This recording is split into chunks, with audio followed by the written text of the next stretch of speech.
자, 교재는 39페이지 32번입니다. 자, 유가증권에 관한 죄에 대한 설명 중에서 옳지 않은 것은 했어요. 자, 1번. 일반인이 보았을 때 진정한 수표라고 신용하게 할 정도라고 한다면 실제법상 무효라 할지라도 그쵸? 위조죄는 된다는 것이 판례죠. 2번도 마찬가지입니다. 일반인이 봤을 때 진정하게 작성된 것이라고 오신케 할 정도가 된다면 객체가 될 수 있는 것이죠. 따라서 유가증권 위조죄가 됩니다. 자, 3번. 자, 사자 명의로 된 약속음을 작성함에 있어서 자, 생전 당시 작성한 것처럼 썼다는 거죠. 그쵸? 그랬을 때는 위조죄가 될 수가 있는 것이죠. 따라서 소급 작성했을 때 발행 명인의 승낙이 있었다고 볼 수가 없다. 죄가 된다는 얘기입니다. 4번 갑니다. 4번을 보시면 첫 번째 줄에 위임받은 자가 그쵸? 범위 내에서 썼다는 거죠. 자, 밑에 목적을 이루지 못하자 당초 약속음을 원래 상태대로 발행인에게 반환하기 위해서 기재를 삭제한 것은 변조죄 됩니까? 안 됩니까? 안 되죠. X 권한 범위 내에서 하는 것이기 때문에 죄가 되지 않는다는 겁니다. 즉 변조죄, 위조죄, 변조죄는 권한 없는 자가 하는 거잖아요. 그렇죠? 근데 여기서는 권한 있는 자가 있기 때문에 위조, 변조가 될 수가 없어요. 정답은 4번이죠. 자, 33번입니다. 위작, 변작죄에 관련된 설명 중에서 옳지 않은 것은 했어요. 자, 보세요. 이 두 번째부터 먼저 볼게요. 자, 공전자 기록 위작죄에서 말하는 위작과 사전자 기록에서 말하는 위작은 개념이 똑같아요. 최근에 요 사전자 기록에 관련된 판례가 나왔죠. 그래서 공전자와 똑같다고 봤어요. 그것이 1번이죠. 1번 보시면 요 사전자 기록에서 위작에서는 유형 위조뿐만 아니라 무형 위조도 포함된다고 해서 그 판례가 나왔단 말이겠죠. 그것이 바로 공전자와 똑같아졌다는 거예요. 그래서 요 1번, 2번을 꼭 좀 알아두세요. 자, 그래서 요 4번을 가볼게요. 4번을 보시게 되면 요 232조 2가 바로 이제 사전자 기록 위작죄거든요. 여기서 위작의 개념에 무형 위조를 포함한다 했잖아요. 그쵸? 무형 위조를 포함하는 것은 피고인에게 불이익하게 해석하는 것일 뿐만 아니라 처벌 범위를 지나치게 넓히는 것이기 때문에 죄형 법정죄에 반한다 했는데 반하지가 않아요. 아시겠습니까? 불리하게 확장하는 것도 아니고 넓히는 것도 아니. 그래서 요 1번, 2번을 알았다면 당연히 4번도 아는 거죠. 답은 4번입니다. 자, 올라가 봅니다. 3번. 자, 위작의 의미를 권한이 없는 사람이 자, 타인 명의를 모용하여 문서를 작성한 경우에 성립하는 사문서 위조죄의 위조와 반드시 동일하게 해석하여 그 의미를 일치시키는 표현은 없다. 맞아요. 맞는데 어쨌든 사전자 기록의 위작에는 유형위조, 무형위조도 포함된다. 이렇게 봤어요.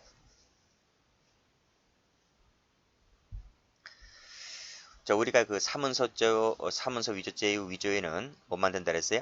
권한이 없는 자가 만 되는 거죠. 예외적으로 그 허위 진단서 작성자 같은 경우에는 예외적으로 무형위조도 처벌하는 경우도 있지만, 그렇죠? 원칙적으로 뭐만 됩니까? 유형위조만 처벌하잖아요. 이 사전자 기록 사문서 위조죄에서 위조라고 하는 것은 유형위조만 처벌하는 것이 원칙이죠. 원칙. 예외적으로 허위 진단서 작성죄도 처벌하는 경우도 있지만 사문서 같은 경우는 유형 위조만 처벌합니다. 그런 의미에서 올라가 보시면 사전자 기록 같은 경우에 위작에는 유형 위조, 무형 위조도 포함된다는 점에서 사문서 위조죄랑 다른 거죠. 그런 얘기입니다.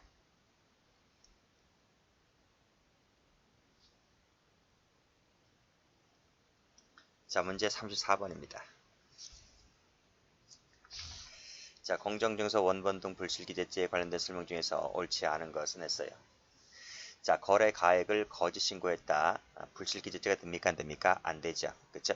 불실기재라고 하는 말의 의미는 중요한 사항이죠. 중요사항에 대해서 플러스 진실에 반하는 사항을 기재했을 때 성립하는 범죄입니다. 그래서 거래 가액은 중요한 의미가 아닙니다. 중요 사항이 아니기 때문에 거짓 신고했다 하더라도 불실 기재가 되지를 않죠. 자, 그러면 우리가 여기 부동산 매매인데요. 매매에서 제일 중요한 건 뭐예요? 여기서 중요 사항이라고 했는데 부동산 매매에서 제일 중요한 게 뭐예요? 가격보다 등기가 A에서 B에게로 옮겨진다는 게 가장 중요한 거예요.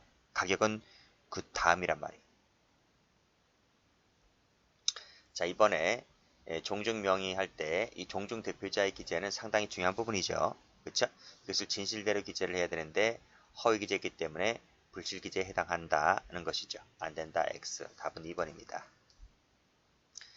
3번 보시면 취소 같은 경우에 취소는 취소권을 행사했느냐 행사하지 않았느냐로 이렇게 나눠서 보셔야 됩니다. 취소 전이라 했기 때문에 이것은 여전히 유효한 거예요. 유효하기 때문에 불실 기재가 되지를 않는다는 것입니다. 불실 기재가 되지를 않는다. 그렇죠? 그런 얘기고. 그래서 맞는 말입니다. 4번 마지막을 보시게 되면 발행 등기 신청 시 발행 주식 총수 자본 총액 이것은 상당히 중요한 부분이죠. 그렇죠? 중요한 부분이기 때문에 허위임을 알면서 그 기재를 하게 하였을 때 불실 기재죄가 될 수 있는 것입니다. 자, 문제 35번입니다. 직무유기죄가 되는 것을 골라라 그랬어요. 1번은 뭐예요? 검거하라고 지시하였는데 오히려 전화를 해서 형사들이 출동했으니 무조건 튀라고 해서 도피케 하였습니다. 뭐만 됩니까? 자기범만 되죠? 자기범에 해당하는 범인 도피죄만 돼요. 범인 도피죄만 성립하게 되는 거지 부자기범에 해당되는 직무유기죄는 성립하지 않게 됩니다. 그쵸? 그런 내용이고 3번도 볼게요. 3번도 보시게 되면 여기 보시게 되면 근무일지를 허위로 작성했다고 했잖아요. 이것도 마찬가지로 자기범에 해당되는 허위 공문서 작성죄만 되는 거예요. 공문서 작성죄 및 동행사죄만 되는 것이지 부자기범에 해당되는 직무유기죄는 되지가 않습니다. 2번을 가보게 되면 세무공무원 있잖아요. 세무공무원이 통고 처분이나 고발 조치 건의 절차를 취하지 않았다는 거예요. 이것은 본래의 직무가 아니죠. 세무공무원이 갖고 있는 본래의 직무, 고유한 직무, 고유의 직무가 아니기 때문에 이걸 행사하지 않았다 할지라도 직무유기죄가 되지를 않습니다. 4번을 보면 감기가 들었어요. 감기가 들어서 몸이 불편합니다. 그러면 거기서 자고 싶어도 거기서 자야 돼. 근무지에서. 근데 근무지에서 잠을 자지 않고 포기하고 집에 돌아와서 잤다는 거지. 그치? 이것이 바로 뭡니까? 근무지 이탈이지. 그래서 직무유기죄가 될 수가 있다는 것입니다. 36번. 자, 뇌물죄에 관련된 설명 중에서 옳지 않은 것은 냈어요. 1번은 많이 봤죠. 뇌물을 공유하는 행위와 그 의사를 가지고 받아들인다는 것만 있으면 뇌물수수가 되죠. 뇌물수수는 공범이죠. 공범입니다. 받는 행위와 주는 행위. 그렇죠? 주는 행위와 받는 행위. 요 행위 공동만 있으면 요 두 가지 행위 공동만 있으면 공동이 있으면 바로 수수죄라고 하는 공범이 필요적 공범이 될 수 있는 거예요. 자, 2번. 과세 대상에 대한 규정이 명확하지 않고 확립된 선례도 없어서 또 그 처분이 위법하지 않았다고 한다면 수뢰죄가 되지를 않아요. 그래서 않는다. 맞아요. 자, 3번. 퇴직 후에 수술을 해버렸죠. 그렇죠? 퇴직 후입니다. 후. 현직자가 아니지. 현직자가 아니기 때문에 현직자만이 성립하게 되는 뇌물수수죄는 성립하지 않게 되는 거예요. 그렇죠? 아무리 연속되어 있다 할지라도 퇴직한 상태에서는 뇌물수수가 안 된다. 기껏해야 뭐가 됩니까? 사후수뢰죄가 되거나 현직에 있을 때 약속했다면 약속죄는 될 수는 있어요. 그렇지만 수수는 아니다. 이런 말이에요. 답은 3번입니다. 4번도 많이 봤죠? 중국의 선박 운항 허가 담당 부서 그랬어요. 우리나라 해양수산부 소속 공무원이죠. 관련성 있습니까? 없어요. 직무관련성이 없기 때문에 받았다 할지라도 뇌물수수가 되지를 않습니다.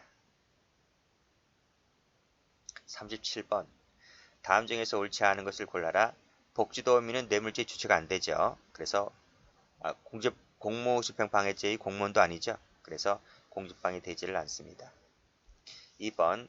타인의 혈액을 마치 자기 것인 것처럼 제출해서 감정받게 한 것은 위계가 될 수가 있다는 거죠.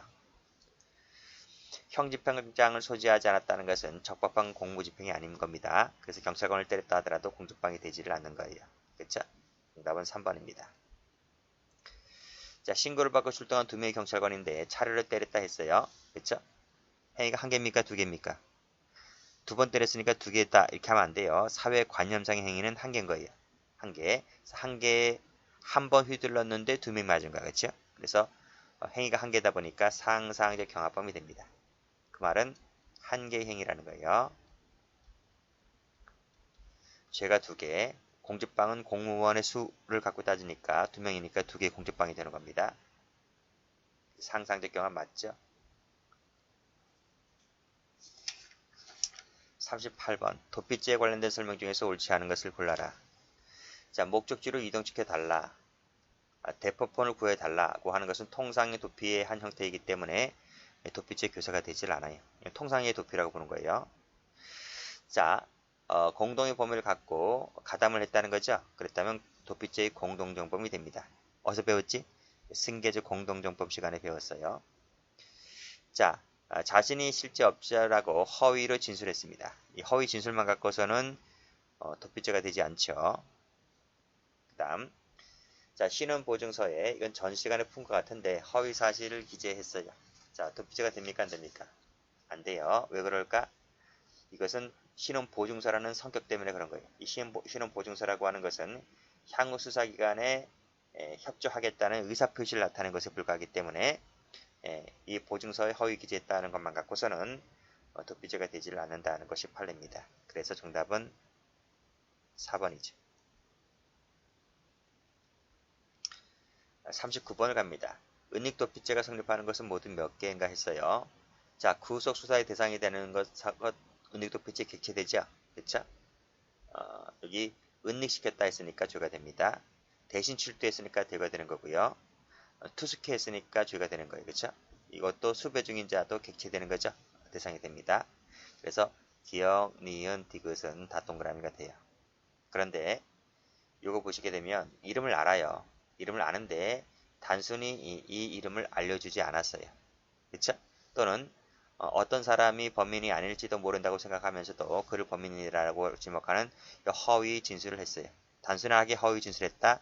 단순히 이름을 묵비했다는 것만 갖고서는 도피죄가 되질 않아요. 왜?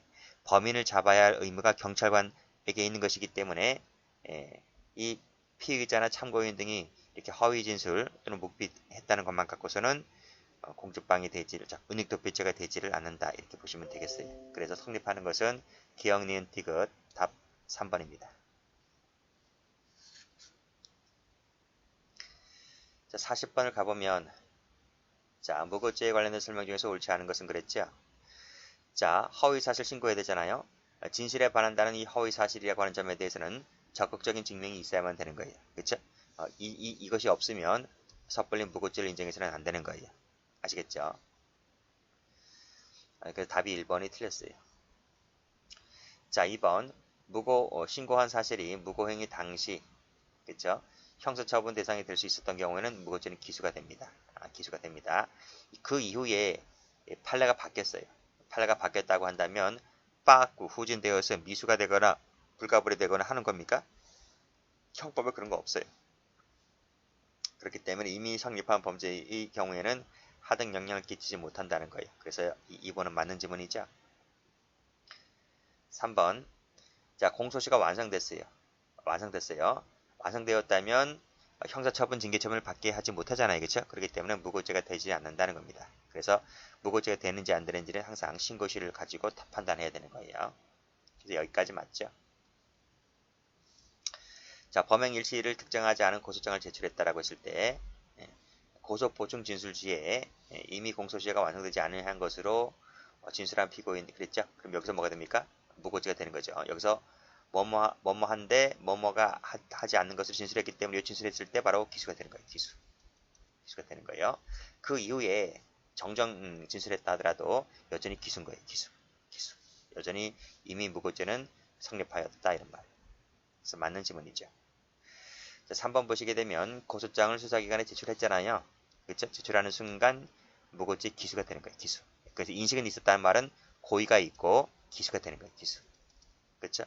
단지 그 목적이 회사상의 비리를 밝혀 정당한 정산을 구하는 데 있다 손치더라도 이 고의가 탈락되는 것이 아닙니다. 그래서 고의는 여전히 있다 이런 말이에요. 그렇죠? 또 맞는 지문이죠.